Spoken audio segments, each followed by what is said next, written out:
오늘 우리에게 주시는 하나님 말씀 함께 읽겠습니다. 구약성경 창세기 17장 1절부터 7절까지의 말씀입니다. 구약성경 창세기 17장 1절부터 7절까지의 말씀, 저와 여러분들이 한 절씩 교독하고 마지막 7절은 함께 읽겠습니다. 아브라함이 99세 때에 여호와께서 아브라함에게 나타나사 그에게 이르시되 나는 전능한 하나님이라. 너는 내 앞에서 행하여 완전하라.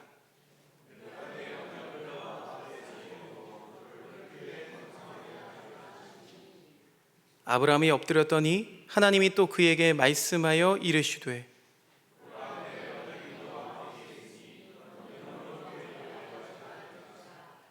이제 후로는 내 이름을 아브라함이라 하지 아니하고 아브라함이라 하리니 이는 내가 너를 여러 민족의 아버지가 되게 함이니라.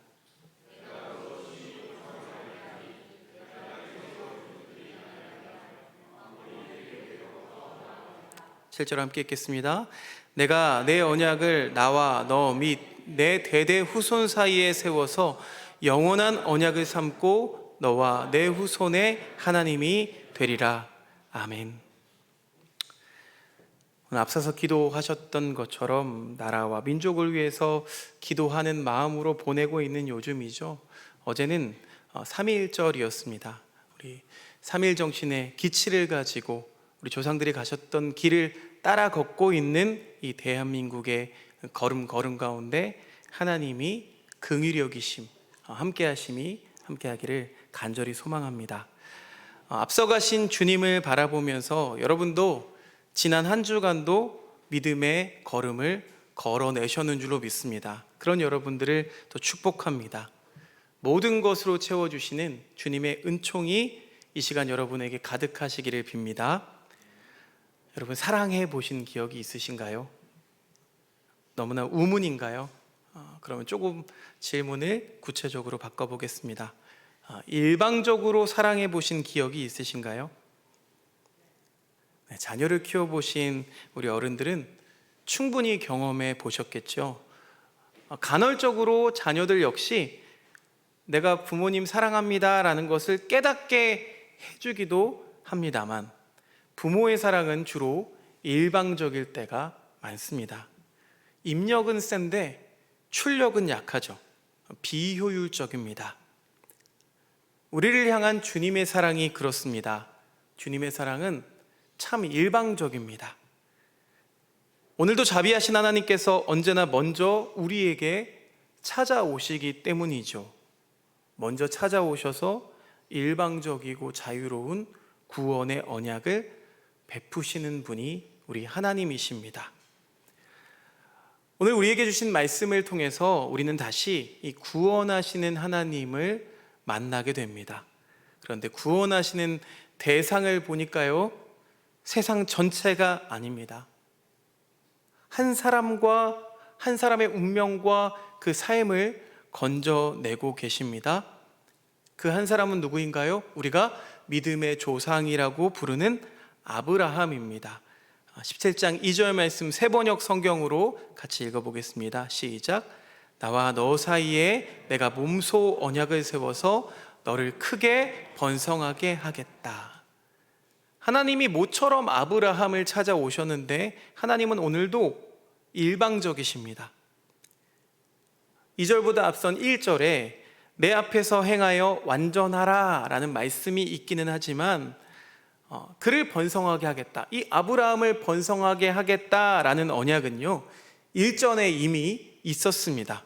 그러니까 이미 언약 안에 있는 사람이기 때문에 온전하게 살라는 그냥 어떤 권면일 뿐이지 언약의 조건, 구원의 조건은 아닙니다.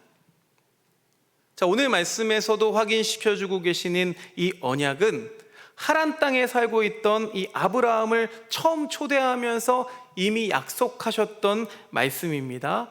창세기 12장 2절 말씀 우리 같이 읽어보겠습니다. 시작. 내가 너로 큰 민족을 이루고 내게 복을 주어.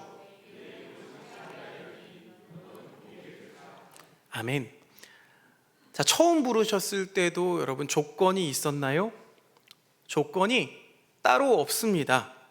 그냥 당신께서 복을 주시겠다는 일방적인 선언입니다. 하지만 문제가 있죠. 이 아브라함, 이 당사자에게는 이게 너무나 지연된 언약, 그러니까 아득한 약속이라는 거죠. 우리는 이 약속이 성취되었다는 것을 이미 복음서 첫머리를 들어서 확인할 수가 있습니다. 마태복음 1장 1절 말씀 같이 읽어볼게요. 시작. 아브라함과 다윗의 자손 예수 그리스도의 계보라. 자, 혼돈의 신을 무찌르시고 세상을 구원하시던 전능한 하나님께서, 자, 오늘 말씀에서는 그냥 한 개인의 구원자가 되어 주십니다. 그렇다면 하나님의 스케일이 너무 작아 보이진 않으시나요? 단박에 세상을 다 구원하셔도 되실 텐데 한 사람과 맺은 이 언약을 마태복음 1장 1절이면 무려 1000년 이상을 뛰어넘는 시간을 통해서 성취해내시는 이 하나님의 긴 호흡을 우리가 보니까 정말 아득해집니다. 참으로 느긋하시죠. 자, 느긋한 이 약속과 응답, 요즘같이 빠름을 추구하는 이 시대에는 그냥 이거는 공수표, 그러니까 없는 약속이라고 할 정도로 쓸모없어 보입니다. 여러분 공수표 많이 날리시죠? 언제 밥 한 끼 해요? 이 말을 참 많이 하게 되는데 요즘은 전 안 하려고 노력합니다. 왜냐하면 약속 지키기가 쉽지가 않은데 그냥 인사치레라고 생각을 우리가 하죠, 들으면. 그런데요, 그리스도인들은 이런 하나님의 느린 방식에 고마움을 느끼는 사람들입니다. 이 한 사람을 구원하는 일, 그것이 결국 이 세상을 구원하는 길임을 우리 예수님을 통해서 우리가 이미 배웠기 때문입니다. 하나님을 구원으로 경험하는 이 겨자씨 같은 한 사람, 이 겨자씨 하나하나리 모이고 이 곳곳을 채우다 보면 세상을 덮을 날이 반드시 오게 될 줄로 믿습니다. 여러분, 한순간에 단박에 이루어지는 구원이란 그게 세상이든 개인이든 잘 존재하지 않는 법입니다. 구원에 내는 이 하루하루가 쌓여서 구원받는 인생이 되는 거죠. 구원받은 한 사람 한 사람을 통해서 구원받는 세상을 이루어 나가는 게 바로 우리 하나님의 방식입니다. 그러니 오늘 그리스도인들의 사명이나 또 교회가 직면하고 감당해야 할 일이 너무나 명징해집니다. 오늘 말씀에서 하나님께서 아브라함에게 말씀하신 것처럼 먼저 하나님 앞에 온전해지는 거죠. 온전해지는 저와 여러분들 되시기를 주님의 이름으로 축복합니다. 자, 한 사람의 구원이 세상 전체의 구원과 본질적으로 같다고 제가 말씀드렸습니다. 자, 그렇다면 이 구원이라는 것은 어떻게 얻는 것일까요? 로마서 말씀을 봅니다. 바울은 이 구원에 대해서 이렇게 말하고 있습니다. 로마서 4장 13절 말씀 세번역 성경으로 같이 읽어보겠습니다. 시작. 아브라함이나 그 자손에게 주신 하나님의 약속,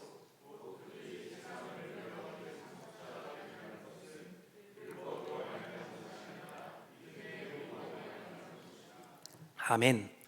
자, 하나님이 이루어 주시는 구원은 율법이 아니라 무엇으로요? 믿음으로 얻습니다. 교회 오래 다니신 분이라면 이건 디폴트 대답입니다. 그런데 하나님이 우리의 구원이 되어 주신다는 이 언약이 어떻게 세워졌는지를 우리가 가만히 들여다보겠습니다. 우리 인생은 답이 없죠. 답이 없는 삶 속에서 우리의 구원이 되시는 하나님을 보게 하시고 또 알게 하신 것, 그 모든 것은 우리의 노력으로 된 것일까요? 결국 하나님 당신 자신이었습니다. 하나님께서 먼저 손을 내미셨습니다. 우리는 이것을 뭐라고 부를까요? 은총이라고 말합니다. 우리가 누리는 구원의 언약과 성취와 보장이 모두 하나님께 달려 있다고요. 그러니 믿음이라는 것은 우리 앞에 하나님이 먼저 베푸신 그 은총이 있음을 깨닫는, 우리의 눈이 뜨이는 그런 사건이라고 할 수 있는 겁니다. 그럼에도 우리는 자주 오해하죠. 마치 내가 어느 수준에까지 이르렀다고, 또 어떤 경지에까지 오르는 것, 또는 나의 수고로 얻어내는 결실이나 업적을 믿음이라고 착각하고 오해합니다. 그래서인지 내가 과연 구원받을 만한 믿음의 수준에 이르렀는지 확인해 보고 싶은 그 조바심이 우리에게 있게 되죠. 그래서 우리는 날마다 초조해집니다. 때로는요, 불안에 사로잡혀서 뭔가를 자꾸 해야 하는 강박에 사로잡힙니다.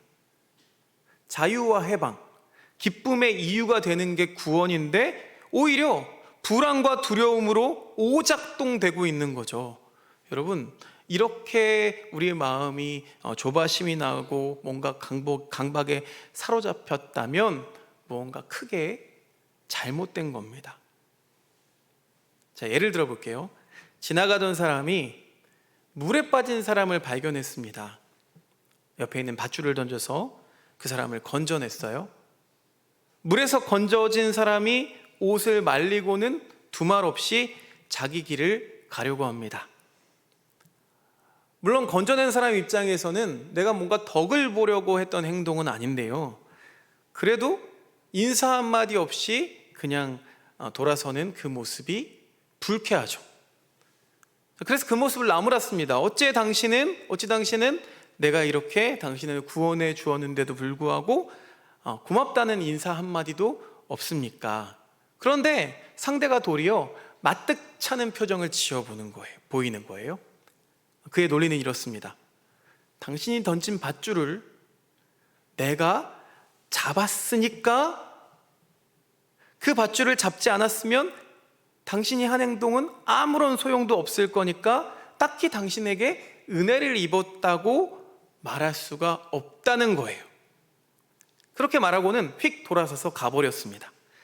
여러분, 어떻게 생각하십니까? 이런 사람이 있습니까? 혹시 주변에? 참 배은망덕한 사람이죠. 이 사람 때문에 이 건져낸 사람은 다시는 물에 빠진 사람을 만나도 도와주지 말아야겠다라는 마음이 생겼을지도 모르겠습니다. 그런데 여러분, 우리가 사는 요즘 세상이 그렇습니다. 불을 끄기 위해서 문을 부수고 들어간 소방대원들에게 도리어 피해 보상 청구를 하는 세상이죠. 물에 빠진 사람을 돕기 위해서 CPR을 했다가 성추행으로 신고당하는 그런 세상입니다.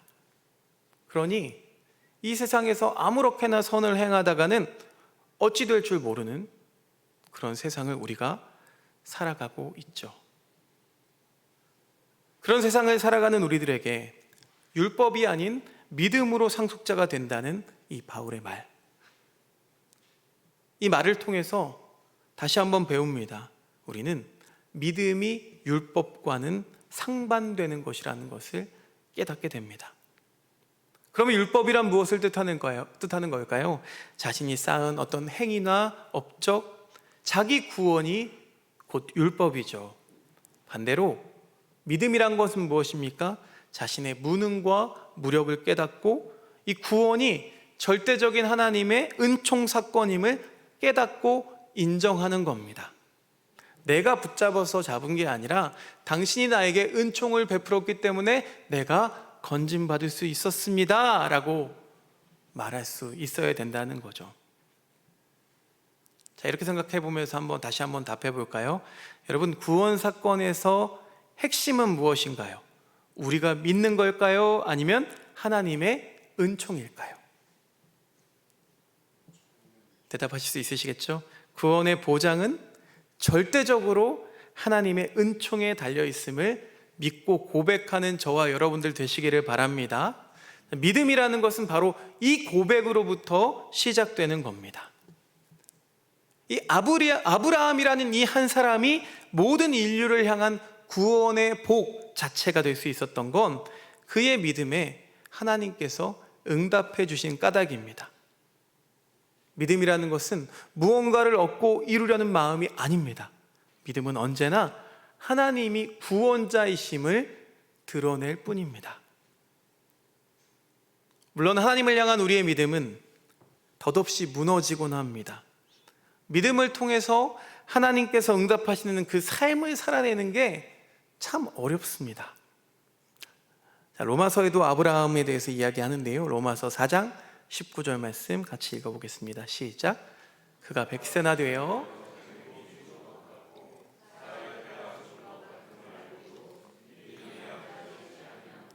아브라함이 몇 살이 됐다고요? 100살이 됐습니다. 그리고 그의 아내 사레는 이미 태가 죽어 있습니다. 그런데도 뭐라고요? 그의 믿음이 약해지지 않았대요. 자, 이 말인즉슨 보통의 이런 상황이면 믿음이 흔들리고 깨진다는 반증이겠죠. 여러분, 우리들도 이런 상황이 찾아오면 을의 믿음을 잃습니다. 그러니까 뭔가 전혀 기대할 수 없는 상황이 되면은요, 믿음을 잃고 내가 방법을 찾죠. 그러니까 그럼 믿음을 잃을 때마다 그 상황을 초래한 건 하나님이신가요? 나인가요? 결국 나입니다. 자기 자신이죠. 자, 복음서 말씀을 보겠습니다. 마가복음 말씀 보면 이런 상황 앞에 믿음이 무너진 한 사람이 등장합니다. 베드로인데요. 주님께서 장로들, 대제사장, 서기관들, 유대 사회의 최고 기관이라고 부르는 이 산헤드린 공회에 의해 죽임을 당할 것이라는 말씀을 하십니다. 그러자 이 베드로가 주님을 붙들고 항변합니다. 항변했다라는 말이요, 이 뒤이어 나오는 주님이 베드로를 향해서 꾸짖으셨다라는 단어가 나오는데 똑같은 단어입니다. 그러니까 지금 먼저 베드로가 주님을 꾸짖고 가르치려고 들고 있는 거죠. 그러니까 주님이 틀렸다, 주님 그 말은 틀렸습니다 라는 것을 베드로가 말하고 싶었다는 거예요. 그런데 베드로로서는 그럴 법도 하죠. 왜냐하면 내 삶을 송두리째 걸고 주님을 따르고 있는데 이제 주님이 죄인으로 내몰려서 죽임을 당하고 나시면 과연 우리들의 이 현실은 어떻게 되는 겁니까? 주님 참 무책임하십니다. 그러나 우리는 주님이 무죄하다는 것을 분명히 알고 있습니다. 그렇게 보니까 베드로의 행동에서 이상한 게 보이죠. 자고로 제자라고 하면 선생님께 듣고 따르는 사람이 제자인데 지금 베드로는 주님 앞에 서서 주님을 가르치고 주님을 훈계하려 들고 있습니다. 자신이 있어야 할 자리를 이탈한 꼴이죠. 그러니 주님은 35절에서 자기 목숨을 구원하려고 애쓰지 말라고 하셨는데 이 베드로는 자기 살 길을 생각하니까 지금 앞이 캄캄해지는 거예요. 가만히 있을 수가 없었던 겁니다. 바로 그 순간 성난 파도를 가라앉히시고 귀신을 내어쫓 주시던 주님의 그 엄한 꾸짖음이 죽비처럼 베드로를 내리칩니다. 마가복음 8장 33절 말씀, 이 말씀을 나에게 주시는 말씀이라 생각하면서 우리 같이 함께 읽어보겠습니다. 시작. 사탄아, 내 뒤로 물러가라. 내가 하나님의 일을 생각하지 아니하고.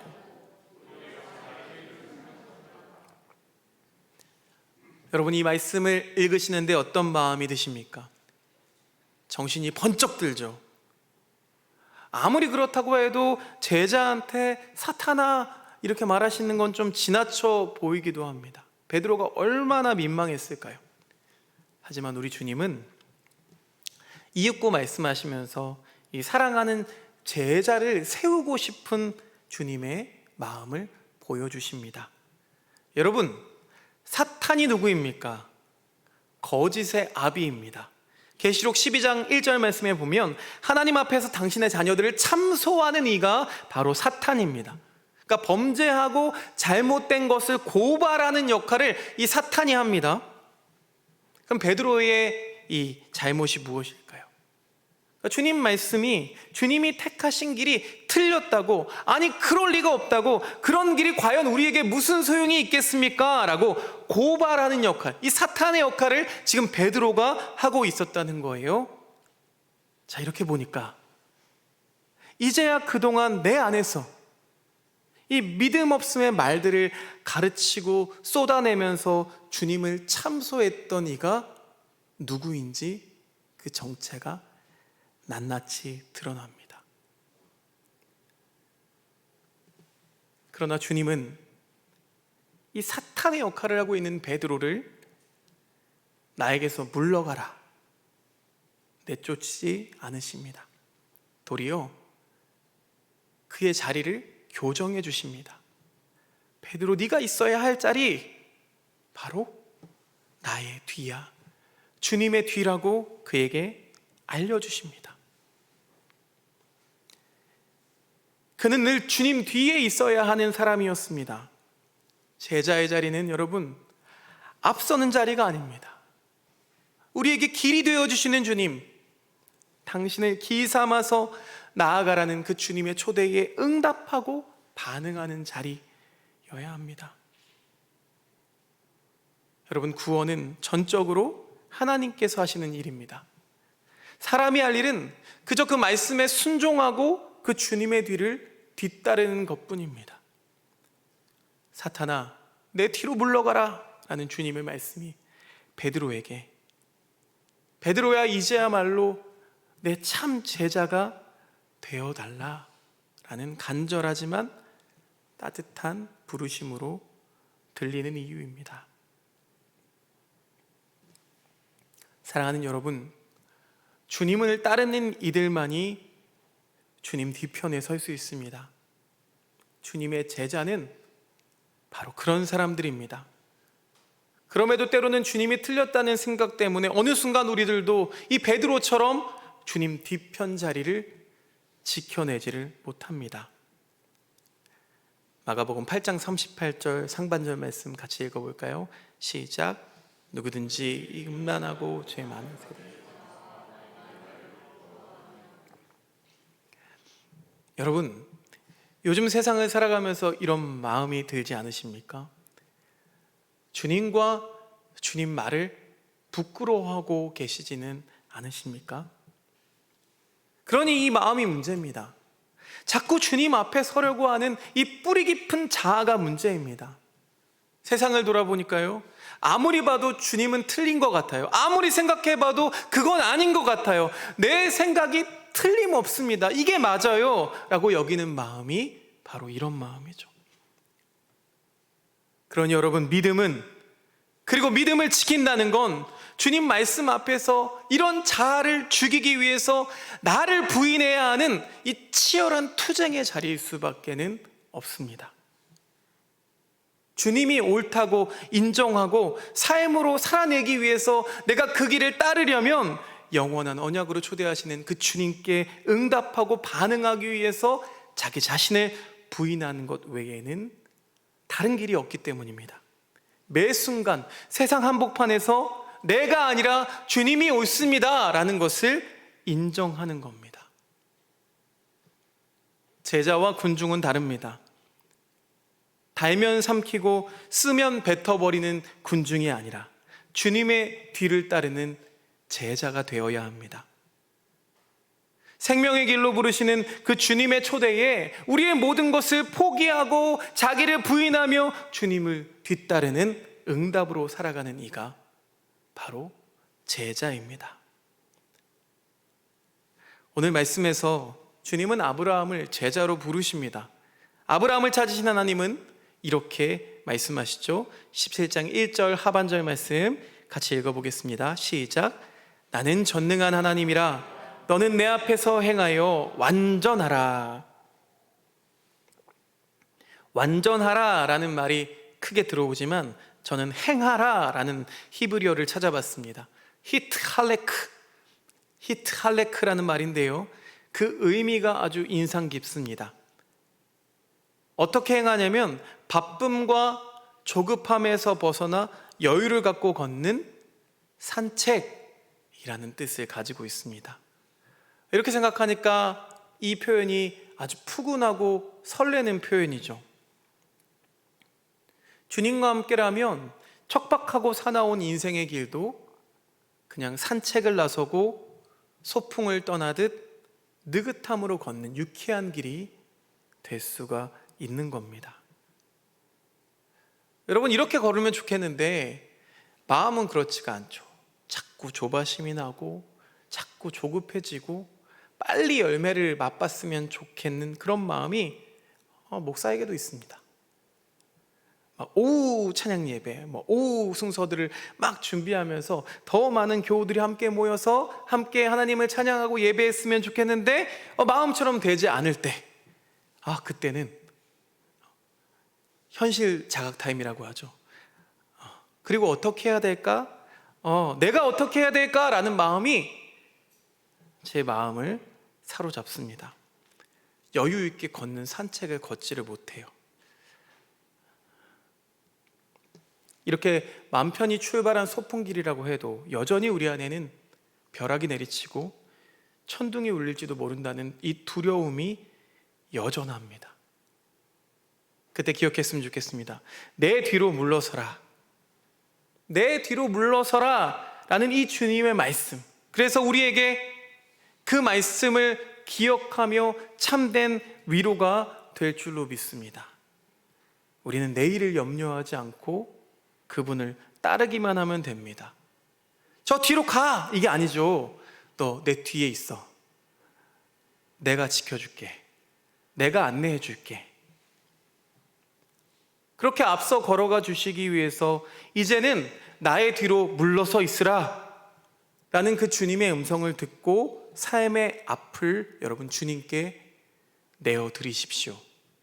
믿음은 바로 그런 겁니다. 내가 엄청난 일을 해내고 대단한 일을 해내겠다는 그런 자만이나 감당할 수 없는 부담 앞에서 기꺼이 자신을 부인하면서 마음으로 눈을 감고 오직 주님의 뒤만 바라보며 일상의 걸음을 따르시는 저와 여러분들 되시기를 바랍니다. 조금은 늦습니다. 때로는 삐뚤어지게 걷기도 합니다. 오늘 믿었다고 해도 내일이면 또 무너져 내릴 우리들의 수준의 믿음에도 언제나 모든 것을 내어주시며 전심으로 응답해 주시는 그 하나님의 은혜가 이제 사순절을 앞둔 그 길을 따라 걷기로 결단하는 우리들에게 함께 하시기를 주님의 이름으로 축원드립니다. 앞서 가신 주님, 주님의 은혜에 감사를 드립니다. 그것을 은총이라고 생각하지 못할 때가 얼마나 많은지요. 하나님의 응답은 내 생각보다 더딘 것 같아서 자꾸만 내 마음이 앞섭니다. 그런 우리들에게 주님은 말씀하십니다. 내 뒤로 물러가라.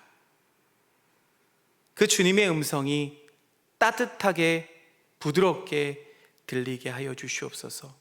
주님, 우리 교회의 걸음에도 늘 함께 해 주셔서 때로는 늦게 걷더라도 때로는 비틀거리며 걷더라도 그러나 주님 뒤에서 주님 음성을 따라 걷는 우리들의 발걸음이 되게 하여 주시옵소서.